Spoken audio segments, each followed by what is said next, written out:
Hi there. My guests today are two gentlemen that were Airbnb guests in my house last week. And I said, hey, you gotta be on my podcast after I heard their story. Their names are Preston Shatwell and Brenton Thomas. They met, if you can believe this, when they were 14 and 16. And they've been together for 13 years. That's like crazy. It's an interesting story. They get along great. They're really fun guys, and I had a great time hosting them here.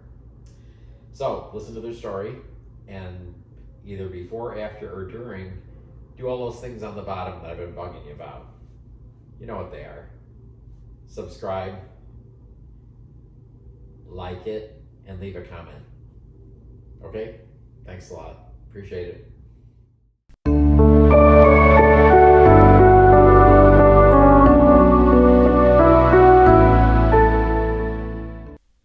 Wilkinson here.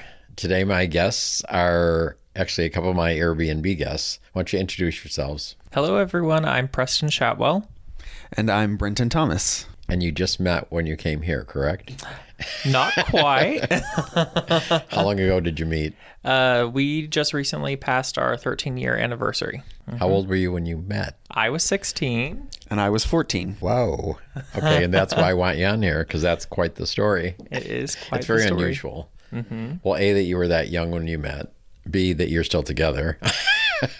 Because I think in, straight years, I think that's something like 82 years, the time you've been together, something like that. Yeah. Next year, when we hit our 14-year anniversary, I realized that we will officially have been together long enough where I've been in Brenton's life the majority of his life, like on the earth, which is kind of wild. Wow. Oh, and like you guys are gay? Yes. Oh. Very much so.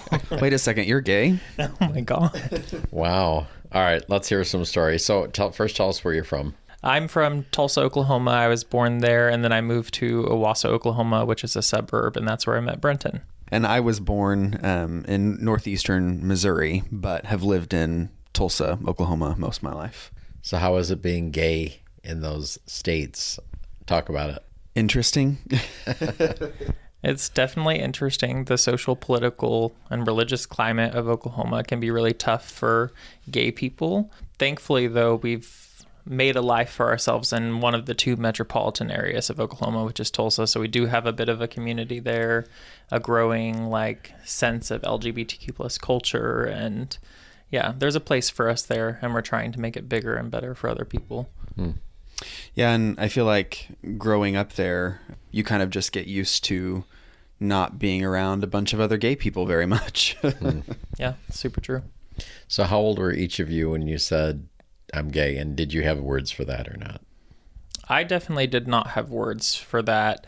I felt different from pretty much my entire life, where I definitely had that stereotypical gay upbringing where I was more effeminate, drawn to girly things. I had all of my girlfriends. It wasn't until middle school or so that I started associating that with more of an attraction to other boys. Yeah, and whenever I first noticed that I felt different, and I connected more closely with my female classmates than I did my male classmates, right? Just with friendship. I did not have words for being gay. But whenever I came out at 14, I did say the words, I'm gay. But I knew a lot earlier than that, probably around 4th or 5th grade. I just didn't have the words to describe what it really was. Well, that brings up something I just thought of. So Republicans are now saying, with trans kids or whatever, you can't possibly know when you're young. And they would, I assume, say, and I think I've heard it, that you can't know when you're gay, blah, blah, blah. What do you say to that? I knew so early that something was different. I just didn't know what it was, right? I knew that I connected so much better with my female classmates. And we were such close friends and, had the same interests and, or similar interests. And I didn't even know what was going on with the boys. Yeah. And I think it's interesting, what you just brought up, to think about how the people who are saying those things and they're denying the lived experiences and the truths of gay people, LGBTQ plus people, trans people, whenever we're telling them this was our experience. Like, Right. I knew I was different. I knew I had these feelings, and you didn't have those. You didn't live through that. Why are you telling us that that's inauthentic or impossible? Because it's Right. literally our truth. So many of us lived. It's a shared experience that so many of us have. Right. So what are your backgrounds? Talk a little about that. Preston, you first. Do you want backgrounds on family, Yeah, just professional talk a little- interests? Well, What? no, your family. Okay. I grew up in a divorced household. Before I was 1 year old, my parents got divorced, but it was a very amicable, friendly divorce. So I grew up where that was just the norm. Like, I was with my mom. I guess I was with my dad every other weekend. That's the easier way to say it. And he would also help out anytime he could. And it was just a friendly thing. So I didn't feel any trauma from that. Maybe my older siblings did.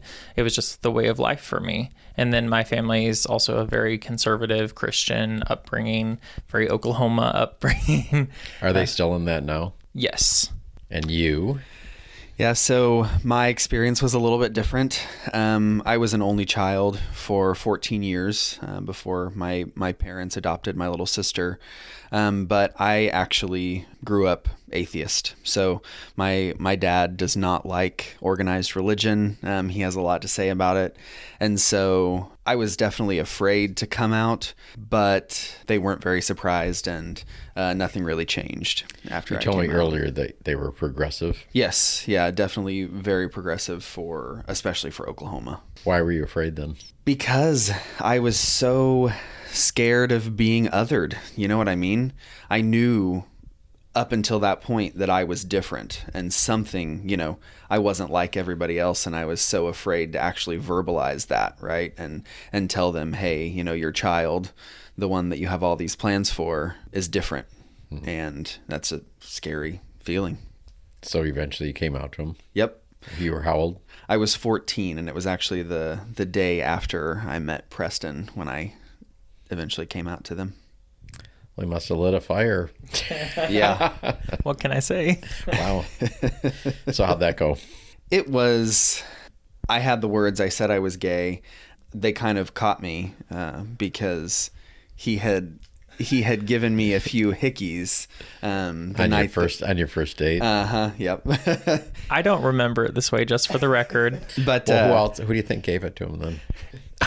I think he is associating later memories from our relationship with the first night. I remember a first kiss. That's it.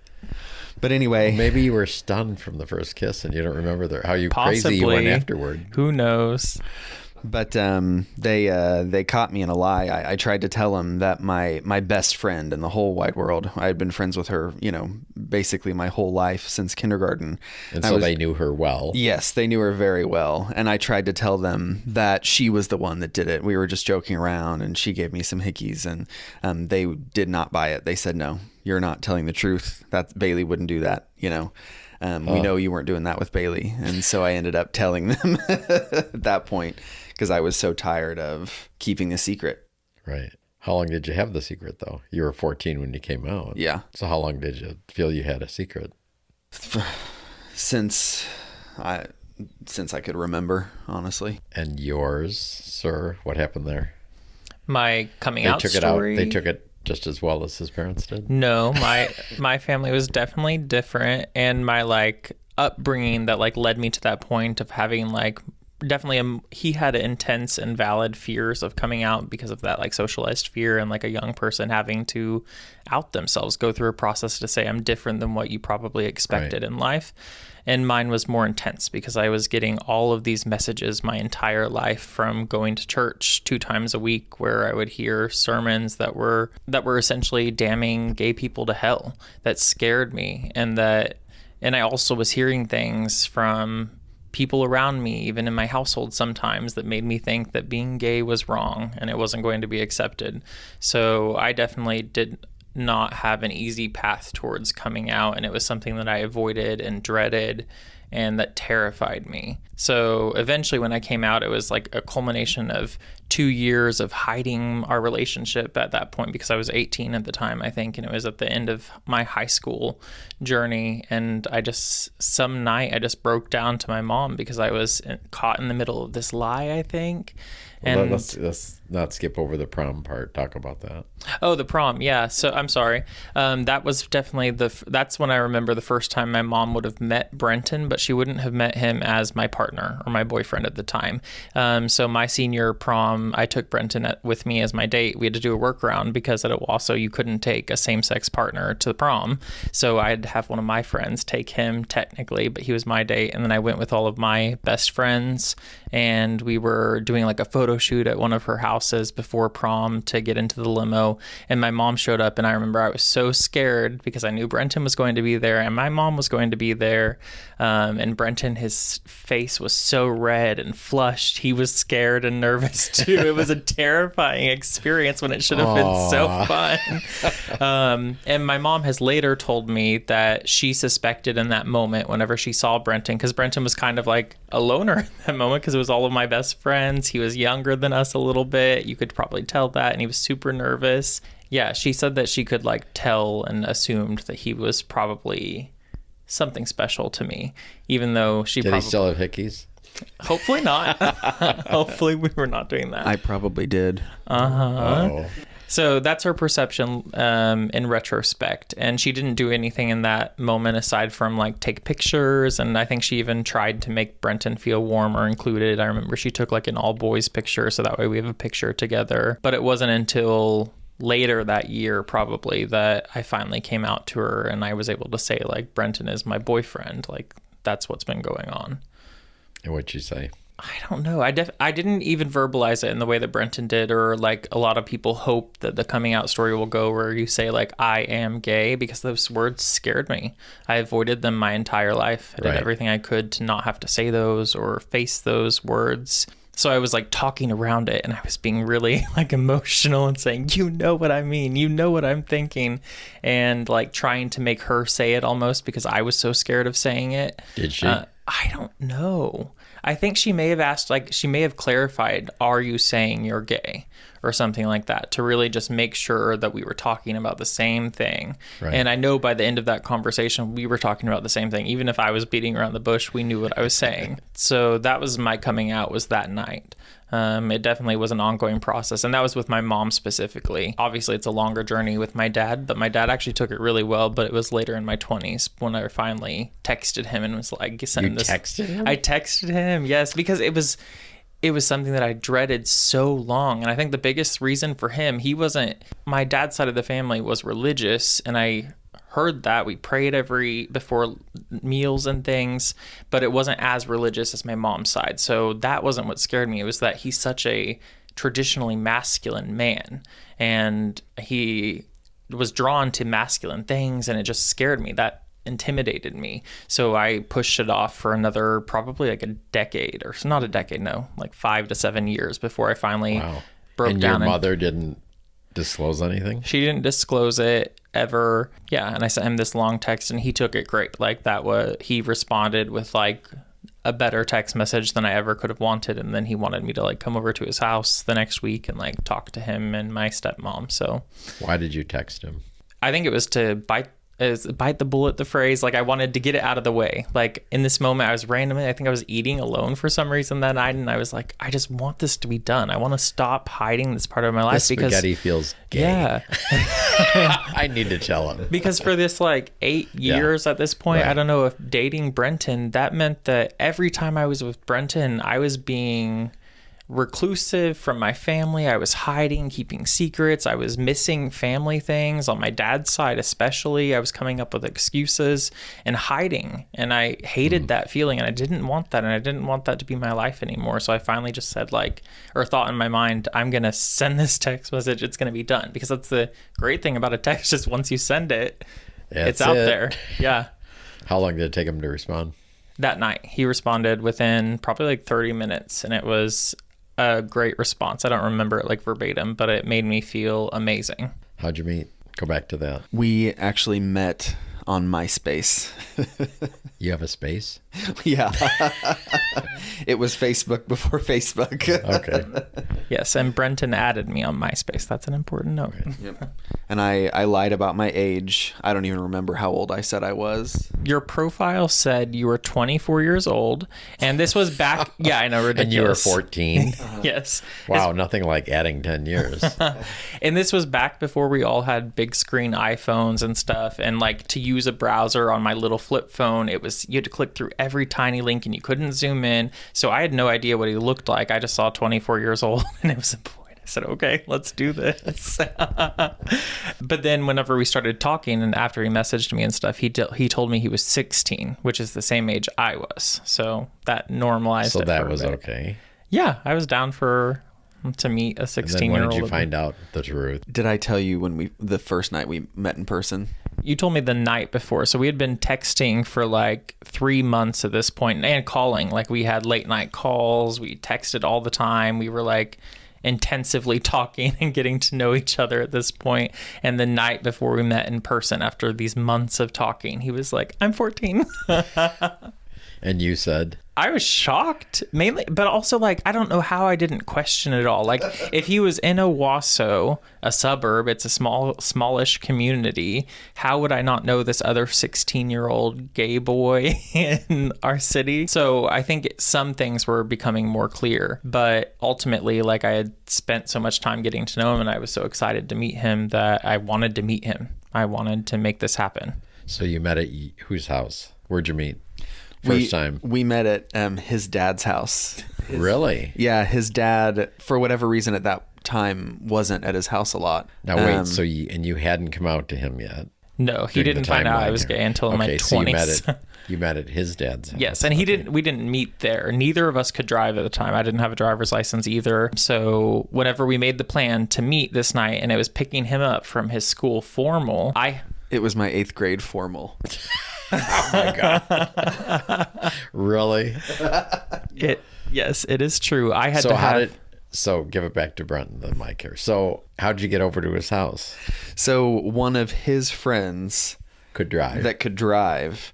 She came to the 8th grade center and picked me up. And he was in the car. There were like 3 other friends in the car too. We were having a wild time. Yeah, and they took us to his dad's house. And so the two of you went to the dad's house. Uh-huh, yep. What were you thinking on the way over there? Oh, I was sure I was going to die.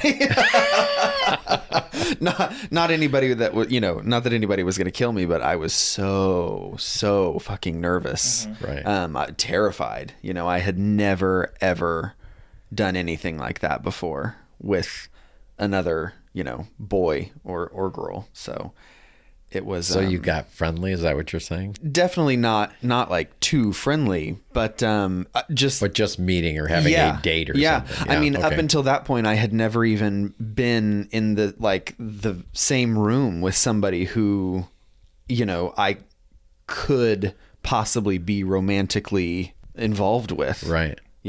And what were you thinking? I was definitely super nervous because I had a couple more experiences than him. He had no experiences, but nothing like this. Nothing that like I said, I was super scared of being gay. So the few experiences I had were avoidant. It wasn't something where I was actually trying to be intimate or form a connection with someone. Right.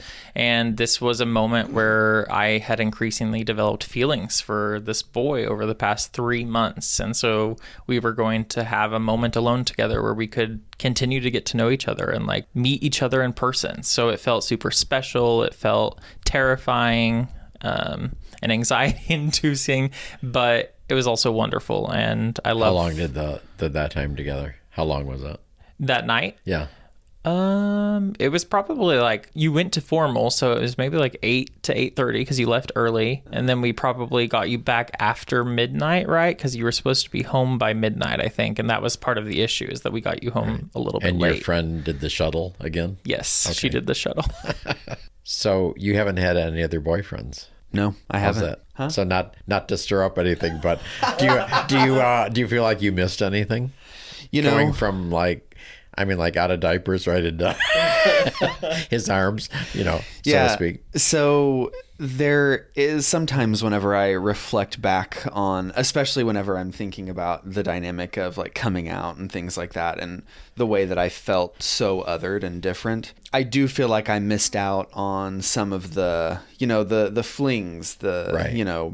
Being able to express myself romantically, at a young age. But really, I mean, other than that, that's all I really feel like I missed. I feel like I missed that self-expression whenever I was younger, but that's not necessarily because I met him so early. It's mostly just because I didn't feel like I could be myself. Yeah, and I think a lot of gay people share that experience, even if they didn't get into a super long-term relationship when they're 14. Like, Right. they missed out on those experiences of having romance and love interest as a young person because it's not available or accessible, or you're terrified, or... I mean, we've been together at this point through so many milestones, right? We were so young whenever we met. And so we've definitely I feel like we've grown You've grown up together. Yeah. Basically. Yeah, we literally went through puberty together. And so I don't really feel like, I missed out on much else. Oh, now you live together now, right? Mm-hmm. Yep. How old were you when you moved in together? We didn't really officially move in together until my second year of college, third year of college. So I don't know how old I would have been. Yeah, we didn't officially move in together, like Brenton said, until like his second year of college. But up until college, even like after I graduated high school, because I graduated high school before Brenton, obviously, I was essentially living at his parents' house. Like, I was there every single day. I was staying the night a lot. Like, we had lived lots of experiences together, but we didn't move into that tiny little apartment near Cherry Street until his second year of college, which I guess would have been 2016. 2016. So what's been hard about getting together so early? I think it was hard in the beginning, right? Why? So there was like the honeymoon phase, and then after the honeymoon phase wore off, I think we had some rough patches. We were going through different stages of life. I was a teen. I was like later in my teens, feeling myself late in high school, and he was obsessed with love and excited to have this sweet boyfriend. And we were just going through different stages. And you had that same stage that I was in at that point later on. Mm-hmm. Yeah, it's almost like we followed like a pattern. It was like. So you were like a couple steps behind him. Yeah. And then those, it did happen for me as well, right? But honestly, once we got through like puberty, and once we kind of got on the same page, it was like, okay, here's what I want. Oh, and that's also what you want, out of this relationship, out of life, right? Then it became like nothing. I mean, it's just, perfect. Yeah, and I assume you don't have to go through puberty together to get like this intense love and closeness that we have, but like our experience definitely solidified us as a couple. Like, I can't imagine having anyone else in my life who I understand so deeply, who I trust so much, who I feel like is my partner, like someone who, I don't know, you're just like, I feel like we have each other in every sense of that phrase. And I hope other people get to experience that, and it doesn't require meeting just at 14. Yeah, I definitely, I feel that, that intense closeness as well. We've just been through so much, and we've been together, for this long now that we're just in lockstep. So the rough patches, it's your own growth spurts. And was it with other people as well, your families, or is that not part of the equation? Oh yeah, I mean, I was a fucking asshole to my parents for raging teenager, right? While you were together? Yes. Yeah. Really? Yep. Why do you suppose you did that? I feel like you describe it as raging, and that can have some weird connotations. He wasn't wild or too mean. He was just moody sometimes. And you had you did Accutane for acne, and that made you a little extra moody. Yeah, I mean, I think I was just, learning how to I was just going through that teen angst phase, right? And, it happened with him as well. And, we showed that towards each other, but it happened, towards our parents and our family as well. So you've been together how long now? 13 years. Yeah, we just passed our 13 year. Wow, amazing. So flash forward 10 years, where are you? Still together, but in a much nicer house. No. Oh, really? Also married. Okay. That is definitely. So you're not married yet? No, we're not married yet. Who do you think is going to propose? Or is it just kind of a thing? Well, it's funny. It was unspoken for a long time. And then whenever it came up of who was going to propose to who, we almost had like a fight. It was like, what in the hell? I thought I was going to propose. Wait, you thought you were going to propose? That's ridiculous, And so I don't really know where we landed. But I think I want to propose. But I think he probably wants to propose, so I don't know. Have you thought of like writing a script and just reading it out loud at the same time together? No, never thought of that could one. work. Then you'll both propose. Yeah, exactly. Yeah. Do you think you'll say yes? Well, it depends on the week. Whatever. Wow. What do you do for, let's see, you're out of school now, right? Mm-hmm. Do you work or what? Mm-hmm. What do you do? So I am a consultant for a software company that sells software to casinos. I've been doing like professional creative work for most of my adult life. I learned graphic design and some marketing skills as a young person. I stole my dad's Adobe Photoshop whenever I was young and taught myself graphic design. And I started using that in the corporate sector at first as an adult. And then I really wanted to do things that spoke to my passion for local progressive politics and missions that were close to my heart. So I've been in the nonprofit field space of teen pregnancy prevention, which is like adolescent sexual health, for the past 4.5 years or so. And I lead fundraising and marketing communications. So the political climate right now, is that going to impinge upon what you're doing? Yes, it's a huge forecasted thing that we're looking at with my work for the next year plus. In Oklahoma, it's always a tough climate.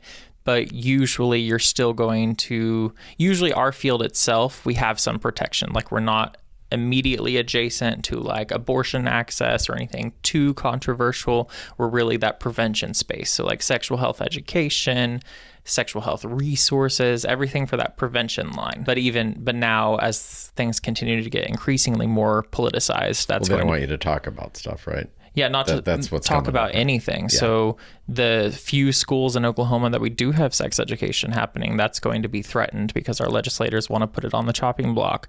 They've already limited severely access to contraceptives and prevention healthcare resources.